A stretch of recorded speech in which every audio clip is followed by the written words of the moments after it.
Top 5 des matchs en sélection les plus mythiques. Numéro 5. France-Italie, finale de l'Euro 2000. Le 2 juillet 2000, la France et l'Italie s'affrontent en finale de l'Euro à Rotterdam. Après une première période équilibrée, l'Italie ouvre le score à la 55e minute. Pesotto centre, Del Vecchio surgit et trompe Barthez. La squadra azzurra verrouille ensuite le match et se rapproche du titre. Le chrono file. Sur le banc italien, les joueurs commencent à célébrer. Certains se prennent dans les bras, d'autres sont déjà debout prêts à exulter. Ils se croient champions d'Europe. Alors que la fin du match approche, la France jette ses dernières forces dans la bataille. À la 94e minute, Sylvain Wiltord récupère un ballon dans la surface et frappe du gauche. Toldo est battu un partout. L'Italie passe de l'extase à la stupeur. En prolongation, galvanisé, les Bleus poussent. À la 103e minute, Pires déborde et centre en retrait pour Trezeguet. D'une reprise sèche du gauche, il envoie le ballon sous la barre, but en or. La France est championne d'Europe. D'un échec imminent, la France est passée à un triomphe historique. Les Italiens abasourdis s'effondrent sur la pelouse, tandis que les Bleus, portés par un destin incroyable, réalisent le doublé Coupe du Monde Euro. Numéro 4. Brésil-Allemagne, demi-finale de la Coupe du Monde 2014. Le 8 juillet, au stade Mineirão, le Brésil affronte l'Allemagne en demi-finale de sa Coupe du Monde. Dès le coup d'envoi, l'Allemagne impose son jeu. Müller ouvre le score à la 11e minute, mais personne n'imagine encore l'ampleur du drame à venir. En 6 minutes, le Brésil s'effondre. Klose, puis Kroos par 2 fois et Khedira enchaînent les buts dans un silence de cathédrale. Les joueurs brésiliens semblent paralysés, hagards, presque absents. Le score est irréel, 5-0 après 29 minutes. En deuxième mi-temps, Choroleux ajoutera 2 nouveaux buts, enfonçant un peu plus le Brésil dans l'humiliation. Et Oscar sauvera l'honneur à la 90e. Mais le score final 7-1 est une cicatrice indélébile. Au coup de sifflet final, les joueurs brésiliens s'effondrent. David Luiz pleure à chaudes larmes. Júlio César s'excuse devant les caméras, tandis que le public quitte les tribunes accablé. Le Brésil, pays du football, vient de vivre la plus grande humiliation de son histoire. Numéro 3. France-Allemagne, demi-finale de la Coupe du Monde 1982. Le 8 juillet, à Séville, la France et la RFA s'affrontent dans un duel qui restera gravé dans l'histoire du football. L'Allemagne frappe en premier grâce à Littbarski à la 17e minute, mais les Bleus réagissent aussitôt. Platini sur pénalty à la 27e relance son équipe. Alors que la France pousse, Battiston part seul au but, mais est violemment percuté par le gardien allemand Schumacher. Le gardien allemand reste impuni et l'injustice enflamme les débats. Durant les prolongations, les Bleus prennent l'avantage avec un missile de Trésor à la 92e, suivi d'une frappe splendide d'Alain Giresse à la 98e minute. 3-1, la qualification semble acquise.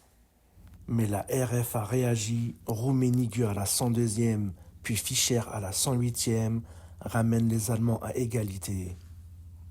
La place en finale se jouera au tir au but.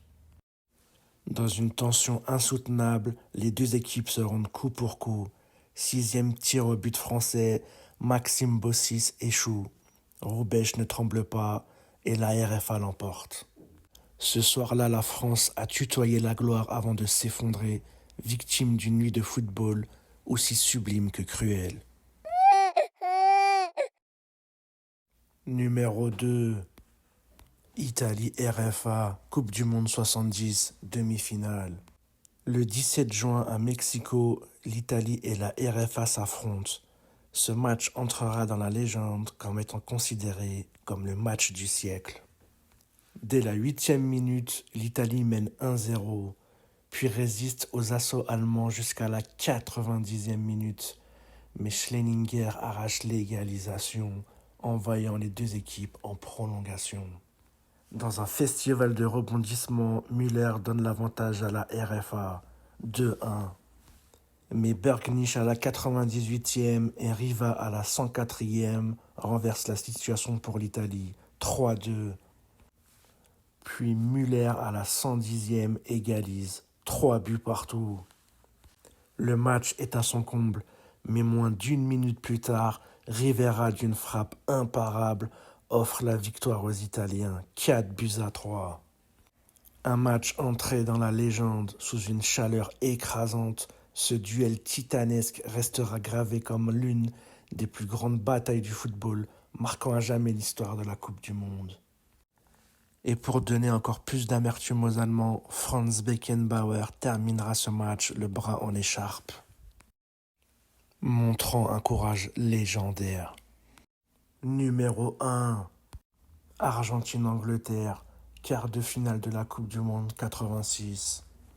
La main de Dieu et le but du siècle dans un seul même match. Le 22 juin, au stade Azteca de Mexico, l'Angleterre et l'Argentine se disputent une place en demi-finale de la Coupe du Monde. Un match déjà chargé de tensions politiques après la guerre des Malouines, qui va basculer dans la légende en l'espace de 5 minutes. À la 51e minute, alors que l'Argentine pousse, Diego Maradona récupère un ballon aux abords de la surface et combine avec Valdano. Un contre-anglais dévie la passe, le ballon s'élève dans les airs.